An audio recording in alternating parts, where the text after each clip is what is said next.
Welcome back दोस्तों, स्वागत है आपका। आज की इस वीडियो में हम बात करने वाले हैं बीएससी फाइनल ईयर के फर्स्ट यूनिट यानी ऑर्गेनिक केमिस्ट्री की हम बात करेंगे फर्स्ट यूनिट की। ओके, यहाँ पर आपको दिखाई दे रहा होगा ये जो हमारा टॉपिक है ये बीएससी फाइनल ईयर का है। ओके, आज से ही हम शुरू कर रहे हैं बीएससी फाइनल ईयर की केमिस्ट्री। ओके, पहले हम क्या कर रहे हैं, ऑर्गेनिक केमिस्ट्री की शुरुआत कर रहे हैं। कौन सा कर रहे हैं, यूनिट फर्स्ट की कर रहे हैं। यूनिट फर्स्ट में क्या है, ऑर्गेनोमेटेलिक कंपाउंड्स के बारे में दिया गया है, ये चैप्टर का नाम है। ओके, अब याद रखिएगा आप लोग, हो सकता है यूनिट जो है आगे पीछे आपके बुक्स में हो, क्योंकि ऑल इंडिया में ये टॉपिक है बीएससी के फाइनल ईयर टॉपिक में। ठीक है, बीएससी फाइनल ईयर में ऑल इंडिया में ये है। हो सकता है यूनिट जो आगे पीछे हो सकता है ये आपका कोई 5 यूनिट में दिया हो या 3rd यूनिट में दिया हो, लेकिन ये सेम क्या है, टॉपिक है। ओके, तो ये जो है फर्स्ट यूनिट में दिया गया है सरगुजा यूनिवर्सिटी में। ओके, कहाँ दिया गया है, सरगुजा यूनिवर्सिटी में, वहाँ पर ये फर्स्ट यूनिट सिलेबस है। ओके, तो उसको हम क्या करेंगे, कवर करेंगे। सबसे पहले हम इसमें बात क्या करेंगे, याद रखिएगा, हम बात करेंगे इसमें इसके इंट्रोडक्शन के बारे में कि इसका इंट्रोडक्शन है क्या, हम ऑर्गेनोमेटेलिक कंपाउंड किसको बोलेंगे और क्यों बोलेंगे, और साथ ही साथ इसके एग्जाम्पल्स देखेंगे हम। ठीक है, साथ ही साथ हम क्या देखेंगे, इसके टाइप्स कि ये कितने टाइप्स के होते हैं, on the basis of bond, और बहुत सारे हैं। इसके बाद हम क्या देखेंगे, organometallic compounds of lithium magnesium zinc. याद रखिएगा ये जो यहाँ पर दिया गया है लिथियम मैग्नीशियम जिंक, ये जो टॉपिक है ऑर्गेनोमेटेलिक कंपाउंड्स, ये इनऑर्गेनिक में भी है और ऑर्गेनिक में भी है। ठीक है, तो ये जो टॉपिक्स है हम इसको ऑर्गेनिक में पढ़ लेंगे तो सेम चीज़ वहाँ भी मिलेगा, कुछ डिफरेंस नहीं है, तो वहाँ नहीं पढ़ेंगे, वहाँ पर एक और टॉपिक मिलेगा आपको, अलग अलग टॉपिक, उसके बारे में पढ़ लेंगे अच्छे से डिटेल से। ओके, यहाँ पर देखिए क्या है, ऑर्गेनोमेटेलिक कंपाउंड्स ऑफ सल्फर, ये आपका सेकंड चैप्टर रहेगा, इसी यूनिट का ये सल्फर के बारे में हम पढ़ेंगे, organometallic compounds of sulphur. Okay, तो आप क्या करिए, मैं जो आपको लिखवाने वाला हूँ आपको उसको समझना है, साथ साथ नोट्स भी बनाने हैं। ठीक है, राइट डाउन करना है। इसलिए अभी क्या करते हैं, हम लोग स्टार्ट करते हैं कि ऑर्गेनोमेटेलिक कंपाउंड क्या होता है। ठीक है, चलिए इसको हम इरेज कर लेते हैं। देखिएगा, अच्छे ध्यान से देखिएगा, ऑर्गेनोमेटेलिक कंपाउंड इसको बोलेंगे हम। ठीक है, ये ऑर्गेनोमेटेलिक कंपाउंड, सबसे पहले अगर हम क्या करने हैं, हमको क्या करना है, इसके नाम का ही मतलब निकालना है। ओके, देखिए यहाँ पे क्या लिखा है, ऑर्गेनो। ठीक है, प्लस कर लेते हैं हम क्या इसमें, मेटेलिक, तो ये क्या बन जा रहा है, ऑर्गेनोमेटेलिक बराबर ही तो बन रहा है ऑर्गेनोमेटेलिक, है ना, ऑर्गेनो प्लस मेटेलिक। तो ऑर्गेन्स हम जानते हैं क्या होते हैं, ऑर्गेन्स मतलब क्या, कार्बनिक, है ना। कार्बनिक में क्या प्रेजेंट होगा, कार्बन प्रेजेंट रहेगा, आप जानते हैं। ऑर्गेनिक की बात जब भी होती है इसको हिंदी में क्या बोलते हैं, कार्बनिक। तो कार्बनिक का मतलब क्या, वहाँ पे सी अवेलेबल होगा, प्रेजेंट होगा। मेटल, मेटेलिक का मतलब क्या, यहाँ पर मेटल से है, मतलब कार्बन और मेटल के बीच जो भी इंटरेक्शन होगा, जो भी बातें होंगी, जो भी रिलेशन है उन दोनों में, उसी को हम क्या बोलते हैं, ऑर्गेनोमेटेलिक कंपाउंड्स बोलते हैं। ओके, तो यहाँ पर एक कुछ बॉन्ड मिलेगा, इस बॉन्ड को ही हम क्या बोलेंगे, ऑर्गेनोमेटेलिक कंपाउंड बोलेंगे। ओके, कैसे अभी हम समझेंगे इसको डिटेल से।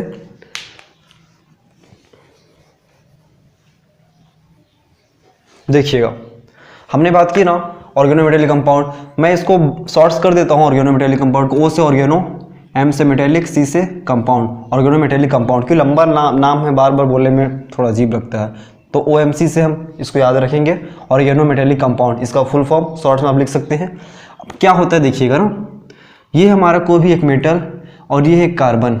ठीक है, तो याद रखिएगा कभी भी, ठीक है, जब भी कार्बन और मेटल, ठीक है, ये हमारा मेटल हो गया, ये हो गया हमारा कार्बन, इन दोनों के बीच जो भी बॉन्ड होती है, ठीक है, जो भी बॉन्ड होता है वही हमारा ऑर्गेनोमेटेलिक कंपाउंड कहलाता है, यानी OMC कहलाता है। कैसे कहलाता है, ध्यान से देखिएगा इसको। हम जानते हैं ना मेटल जो होता है, मेटल की इलेक्ट्रोनिगेटिविटी, है ना, मेटल क्या है, धातु है, तो यहाँ पर जो इसकी EN है, इलेक्ट्रोनिगेटिविटी यानी विद्युत दृढ़ता, वो क्या होती है, कम होती है। आई नो, सबको पता है ये। इसके बाद यहाँ पे जो कार्बन है, इसकी EN जो है इलेक्ट्रोनिगेटिविटी, ये क्या होती है, अधिक होती है, और आई थिंक 2.4 या 5 होती है, 2.4 या 5 के लगभग। ठीक है, तो हम जानते हैं यहाँ पे इसकी इलेक्ट्रोनिगेटिविटी यानी विद्युत दृढ़ता। तो सबसे पहले आपको ये मालूम होना चाहिए यहाँ पर कि ये जो EN हमने लिख रखा है यहाँ पर, EN इलेक्ट्रोनिगेटिविटी, ठीक है, क्या लिखेंगे हम इसको, इलेक्ट्रोनिगेटिविटी। निगेटिविटी, यानी हिंदी में हम इसको क्या बोलते हैं, विद्युत ऋणता। ओके, विद्युत ऋणता। तो ये विद्युत ऋणता होता क्या है ना, आपको मालूम होना चाहिए, आपने पढ़ा होगा पहले भी, लेकिन मैं एक बार आपको रिवाइज करा देना चाहता हूँ। तो किसी यौगिक के अणु में, है ना, किसी यौगिक के अणु में उसके परमाणु के द्वारा साझे के इलेक्ट्रॉन युग्म को अपनी ओर आकर्षित करने की क्षमता को क्या बोलते हैं, विद्युत ऋणता बोलते हैं। सो जब इसके पास क्या En कम है, तो जब भी कम रहेगा तो हम, अब केमिस्ट्री में कभी भी कम है तो क्या यूज करते हैं, हम सबको मालूम होगा, प्लस का यूज करते हैं ना, धन पॉजिटिव चार्ज लगाते हैं। जब इसकी En कम है तो ये क्या है, पॉजिटिव शो कर रहा है ना। अब इसकी En क्या है, अधिक है, तो जाहिर सी बात है ये क्या है, निगेटिव शो करेगा। En अधिक, इसका मतलब क्या है, इसके पास इलेक्ट्रॉन को अट्रैक्ट करने की पावर ज़्यादा है, क्षमता ज़्यादा है। तो ये मेटल से इलेक्ट्रॉन को आकर्षित करेगा, तो करेगा जब इसमें से इलेक्ट्रॉन क्या होंगे, यहाँ पर जाके शिफ्ट होंगे। जब शिफ्ट होंगे तो ये निगेटिव चार्ज और ये पॉजिटिव चार्ज आएगा, और जितने En कम होंगे यहाँ पर, उतना यहाँ पर अधिक होगा, और यहाँ पर इन दोनों के बीच ये होना ज़रूरी है। ओके, तो इस बेस पे हम क्या बोल सकते हैं, इसका एक डेफिनेशन एक होता है ना, एक डेफिनेशन क्या बनना चाहिए, तो एक डेफिनेशन आप ये बना सकते हैं, मैं लिख पा रहा हूँ, आप लिखिएगा कि किसी कार्बनिक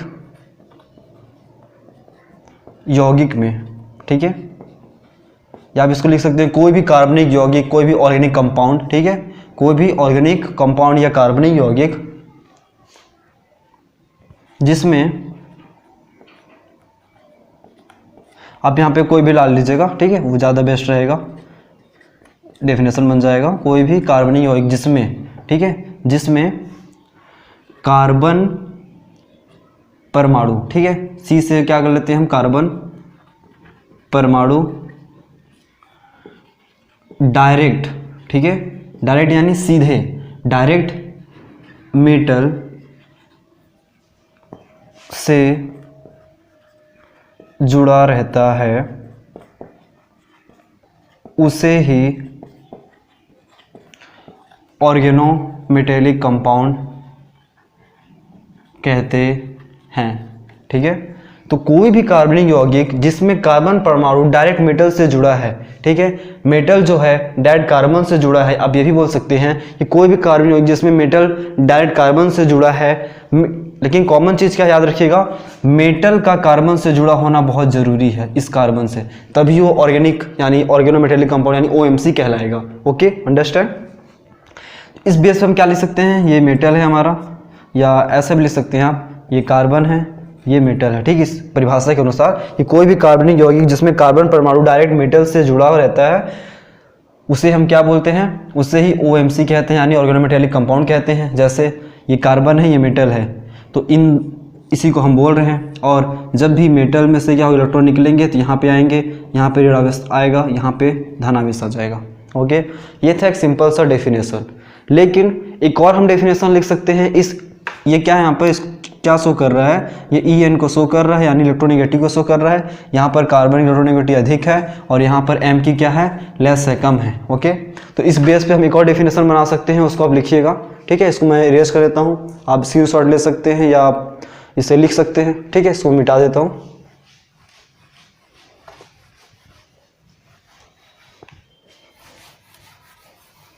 चलिए ध्यान दीजिएगा, अभी एक और डेफिनेशन हम लिखवा रहे हैं, उसको याद रखिएगा। वो डेफिनेशन किस बेस पे रहेगा, वो डेफिनेशन हमारा इस बेस पे रहेगा।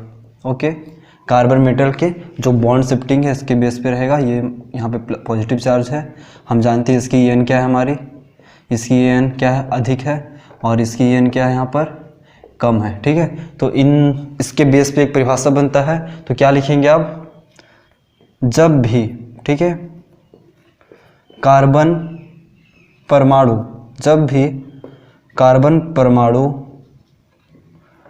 अपने से कम, ठीक है, अपने से कम विद्युत, या आप इसको लिख सकते हैं अपने से En डाल लिख लीजिए, क्या लिख लीजिए, अपने से कम En यानी इलेक्ट्रोनिगेटिव यानी विद्युत ऋणी। जब भी कार्बन परमाणु अपने से कम En यानी इलेक्ट्रोनिगेटिव, पूरा फुल फॉर्म लिख सकते हैं आप, या अपने से कम विद्युत ऋणी धातु से अटैच रहता है यानी जुड़ा रहता है, अटैच रहता है तो वे यौगिक भी OMC यानी ऑर्गेनोमेटेलिक कंपाउंड कहलाते हैं, यानी OMC कहलाते हैं। ओके, अंडरस्टैंड, समझ में आ रहा है। अब आप पूछेंगे कैसे कहलाते हैं, इसका कोई एग्जांपल होना चाहिए ना। तो देखिएगा सबसे पहले एग्जांपल, हाँ लेकिन एक और चीज़ याद रखिएगा, हमने बात किया ना यहाँ पे, ये क्या है हमारा मेटल कार्बन है ना। तो कार्बन अगर डायरेक्ट मेटल से जुड़ा है या मेटल डायरेक्ट कार्बन से जुड़ा है तो ये हमारा क्या कहलाता है, OMC कहलाता है ना। ठीक है, तो याद रखिएगा यहाँ पे क्या है, ये कार्बन है ना। तो केमिस्ट्री में आप कार्बन कभी भी अकेला तो नहीं लिखेंगे ना। कभी मान लीजिए मैंने क्या लिखा, सोडियम लिखा, एक धातु है सोडियम ना Na, और यहाँ पे मैंने C लगा दिया, तो ये कार्बन तो अकेला नहीं रहेगा ना। तो ये इसके साथ क्या रहेगा, हो सकता है CH3 यानी मेथिल हो, या हो सकता है ये C2H5 के रूप में हो, एथिल के रूप में हो, है ना। मतलब क्या है, यहाँ पे H के साथ प्रेजेंट रहेंगे ना, H प्रेजेंट रहेंगे ना, हाइड्रोजन प्रेजेंट रहेंगे ना। तो इसका मतलब क्या है, बहुत इंपॉर्टेंट पार्ट है क्योंकि ये जो डेफिनेशन हमने लिखा है इसके पहले आपको बताया था, कौन सा डेफिनेशन, कि कार्बन और जब भी कोई यौगिक, कार्बनिक यौगिक अगर कोई भी धातु परमाणु अगर कार्बन से डायरेक्टली जुड़ा है, सीधे जुड़ा है, डायरेक्ट जुड़ा है, तो वो क्या कहलाता है, हमारा OMC कहलाता है। ठीक है, लेकिन ये जो डेफिनेशन है ये पूरी तरह से मान्य नहीं है, कई जगह ये डेफिनेशन काम नहीं करता है। ठीक है, 100% श्योरिटी नहीं इस बात पर, इसलिए लेकिन अब जो मैं बता रहा हूँ ये मोस्ट इंपॉर्टेंट है और आपको इसका पता होना बहुत ज़रूरी है। यहाँ पे जो कार्बन है, तो एक चीज़ याद है, इसको आप लिख सकते हैं नोट्स में, आपको क्या लिखना है कि OMC होने के लिए, ठीक है, ऑर्गेनोमेटेलिक कंपाउंड होने के लिए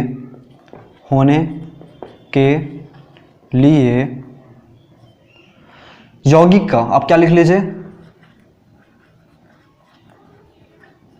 कंपाउंड को हाइड्रोकार्बन का पार्ट होना जरूरी है, हाइड्रोकार्बन का पार्ट होना ज़रूरी है।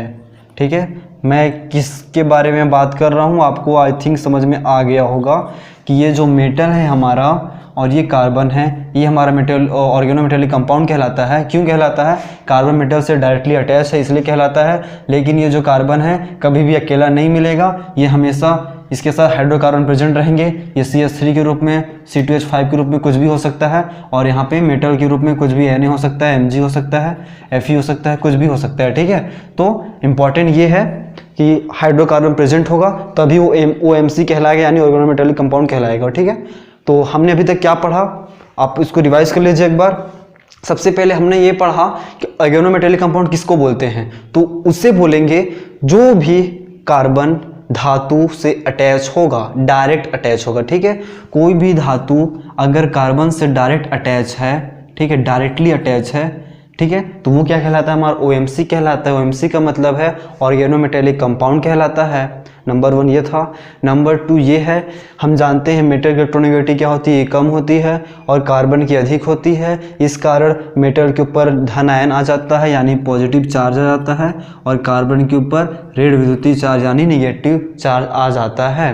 ठीक है, इसके बाद हमने क्या बताया आपको, हमने ये बताया इसके बेस पर, यानी ये क्या था हमारा En हम बात कर रहे हैं ना, En का, इसका मेटल का कम था, इसका अधिक था, तो इस En में हमारा En के बेस पे हमने एक डेफिनेशन बनाया था। क्या बनाया था कि जब भी कार्बन परमाणु अपने से कम इलेक्ट्रोनेगेटिव धातु से अटैच रहता है या जुड़ा रहता है तो वे यौगिक भी OMC कहलाते हैं, है ना। फिर हमने एक मोस्ट इंपॉर्टेंट आपको क्या बताया, इसको मैं रेड पेन से सर्कल कर देता हूँ, ये OMC होने के लिए यानी ऑर्गेनोमेटेलिक कंपाउंड होने के लिए जो भी यौगिक रहेगा उसको हाइड्रोकार्बन का पार्ट होना ज़रूरी है ना। अब हम क्या करेंगे, इससे कुछ एग्जांपल्स देखेंगे, एग्जांपल्स को देख के डेफिनेशन को टेस्ट करेंगे, मिला के देखेंगे कि क्या इनका रिलेशन सही बन रहा है कि नहीं। ओके, आपको अच्छा समझ में आ जाएगा उससे। हम अब क्या करेंगे, एग्जांपल्स के थ्रू देखेंगे। ठीक है, तो ध्यान दीजिएगा आप, इसको मैं इरेज कर देता हूँ। चलिए, ऑर्गेनोमेटेलिक कंपाउंड हम किसको बोलेंगे, ठीक है, OMC हम किसको बोलेंगे। मैंने यहाँ पे डेफिनेशन कुछ लिख रहा हूँ, जैसे कुछ एग्जांपल, सॉरी, CH3Li, है ना। अब यहाँ पर अगर मैं आपसे पूछूं क्या ये OMC है, OMC मतलब ऑर्गेनोमेटेलिक कंपाउंड है। तो अब इस बात की पुष्टि कैसे करेंगे, ये है क्या एक्चुअल में, ये मेथिल लिथियम है ना, CH3 से मेथिल, Li से लिथियम, मेथिल लिथियम है। तो क्या ये ऑर्गेनोमेटेलिक कंपाउंड है, कैसे है देखते हैं। चलिए हम कार्बन को वैलेंसी कंप्लीट करते हैं कार्बन की, तो ये H और यहाँ पर ये क्या आ जाएगा, Li आ जाएगा, है ना। तो यहाँ पर देखिए ये जो कार्बन है डायरेक्टली अटैच है ना Li से, या आप ये भी बोल सकते हैं जो धातु परमाणु है ये डायरेक्ट कार्बन से अटैच है। तो इसका मतलब क्या, ये OMC हमारा है, ठीक है। सेकेंड एग्जाम्पल हम देखते हैं, ये फर्स्ट था। सेकेंड एग्जाम्पल आप ये देख सकते हैं, C2H5 ये एथिल है, ठीक है। तो दो लग गया तो डाई एथिल हो गया, और ये क्या हो गया हमारा, जिंक हो गया। तो ये क्या है हमारा, डाई एथिल जिंक। क्या ये हमारा ऑर्गेनोमेटेलिक कंपाउंड है। तो इसको आप कैसे करेंगे, बहुत इजी है, C2H5 जिंक आ गया बीच में, C2H5। तो देखिए यहाँ पे जो कार्बन परमाणु डायरेक्टली अटैच हो रहा है जिंक से, ठीक है। आप यहाँ का भी देख सकते हैं अटैच है। तो इस कंडीशन में क्या है, जब भी कार्बन परमाणु अटैच रहेगा, किससे अटैच रहेगा, धातु परमाणु से, ठीक है। अटैच है, धातु से अटैच है, तो ये क्या हमारा OMC है, ऑर्गेनोमेटेलिक कंपाउंड है। और साथ ही साथ हाइड्रोकार्बन भी प्रेजेंट है CH के रूप में, है ना, प्रेजेंट है ना। अच्छा, ये तो बात हो गई कि ये ऑर्गेनोमेटेलिक कंपाउंड किसको बोलते हैं। तो मैं बार बार आपको ये बोल रहा हूँ कि ऑर्गेनोमेटेलिक कंपाउंड होने के लिए धातु का जुड़ा होना जरूरी है कार्बन से डायरेक्टली। तो मैं ऐसा क्यों बोल रहा हूँ, गौर करिए। गौर इसलिए आपको करना है, कुछ एग्जाम्पल होते हैं, जैसे मैं आपको यहाँ पे लिख के बताता हूँ।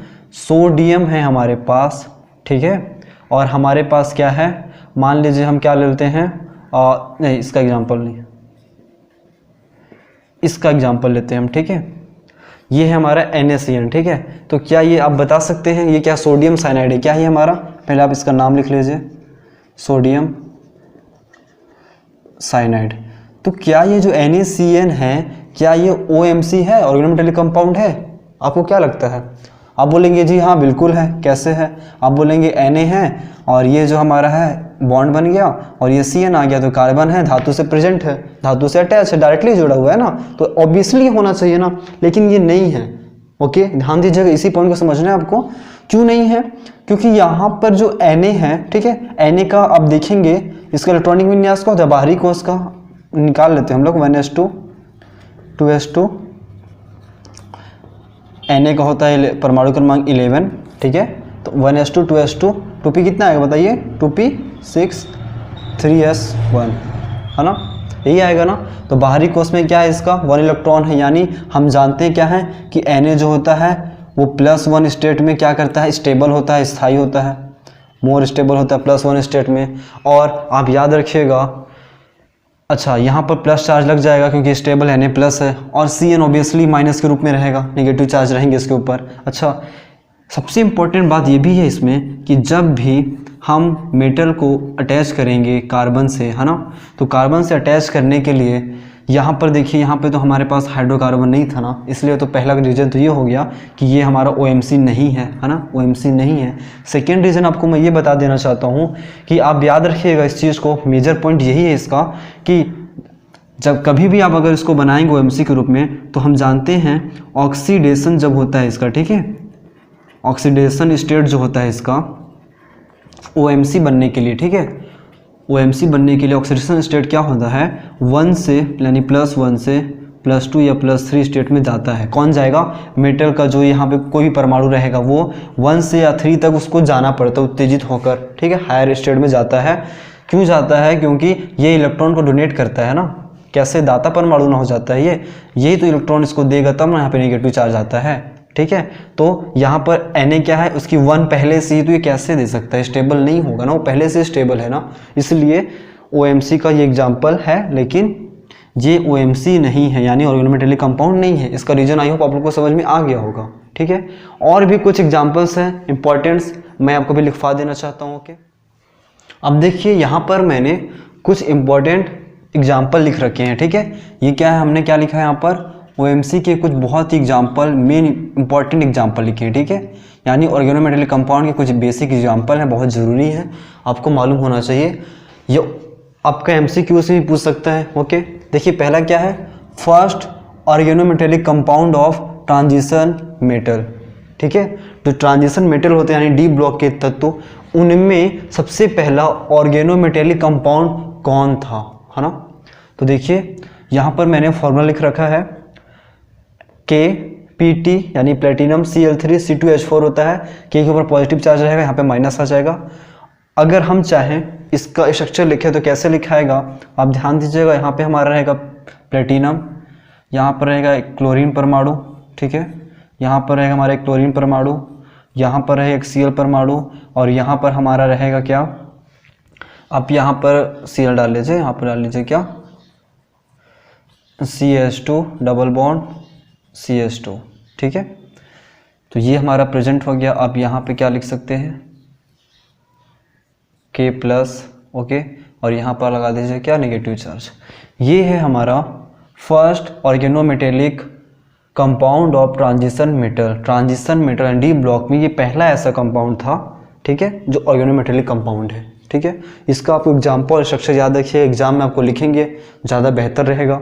सेकेंड आपको देखना है क्या, first organometallic compound of main group. Main group आप लोगों ने पढ़ा होगा पीरियोडिक टेबल में सेकेंड ईयर में, है ना। वो जो पी ब्लॉक के मेटल होते हैं ना, उसकी बात कर रहे हैं, आर्सेनिक वाले में आप लोगों ने पढ़ा होगा ना।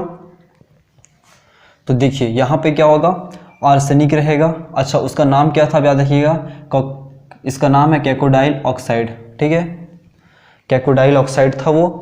तो यहाँ पे क्या रहता है, आर्सेनिक रहता है, ठीक है, और हमारा यहाँ से इससे क्या प्रेजेंट रहता है, ओ अटैच रहता है ऑक्साइड के लिए, ओ जरूरी है। आर्सेनिक ये हो गया हमारा, ठीक है, और यहाँ पे क्या प्रेजेंट रहते हैं हमारे, CH3, और यहाँ पे क्या रहता है हमारा इससे प्रेजेंट, CH3, ठीक है। इसी का नाम क्या है, कैकोडाइल ऑक्साइड, ठीक है। ये दो एग्जाम्पल हो गए हमारे मेन, और ये दोनों एग्जाम्पल इसलिए है कि MCQ में पूछा जा सकता है। और थर्ड मोस्ट इंपॉर्टेंट ये है एग्जाम्पल हमारा गिलमैन रीजेंट, ठीक है। गिलमैन रीजेंट भी क्या है, वो ऑर्गेनोमेटेलिक कंपाउंड है। मैंने यहाँ पर जो भी लिखे रहे एग्जाम्पल लिखे हुए हैं, ये सारे OMC हैं। OMC यानी ऑर्गेनोमेटेलिक कंपाउंड है, ये भी ऑर्गेनोमेटेलिक कंपाउंड है। अब ये इसका फॉर्मूला क्या होता है, R2CuLi होता है। R2 की जगह आप रख लीजिए CH3, 2 के लिए 2 रख लीजिए CuLi, ठीक है, CuLi। ये क्या है हमारा, ये हमारा गिलमैन रीजेंट है। ये भी क्या है हमारा, ये भी हमारा OMC है, यानी ऑर्गेनोमेटेलिक कंपाउंड है, ओके, OMC है।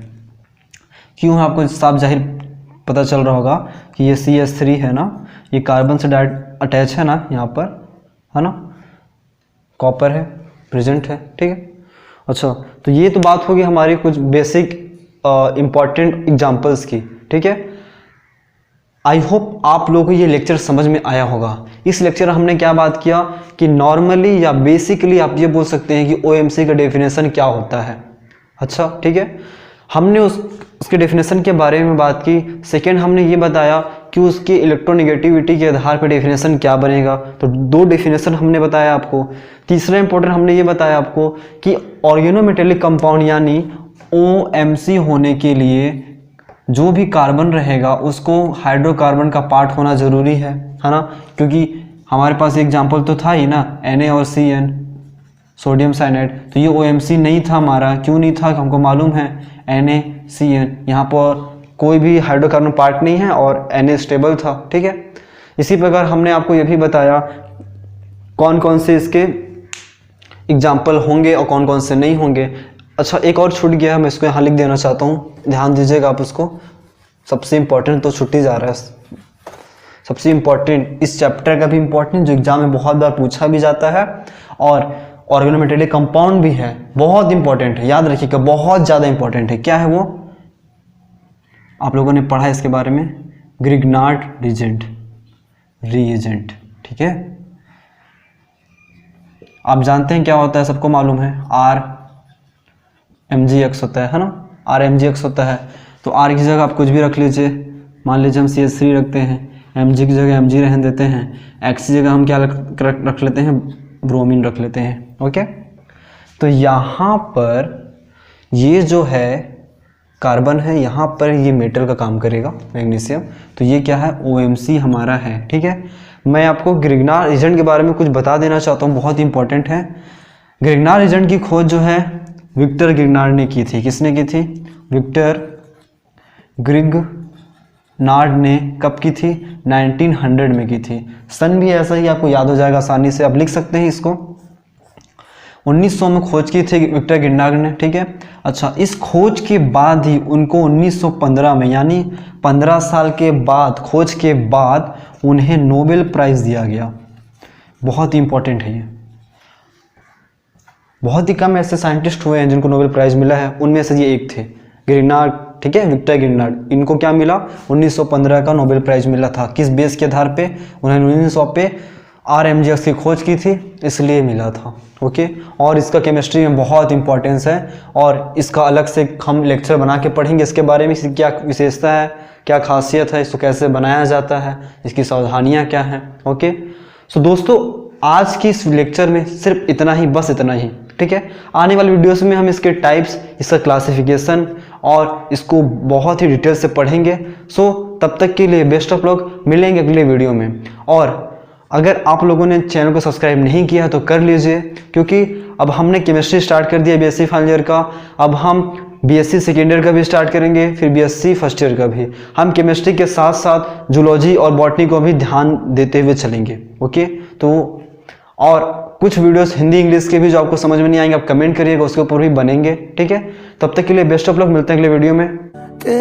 दरखास्त है ये जो आई रात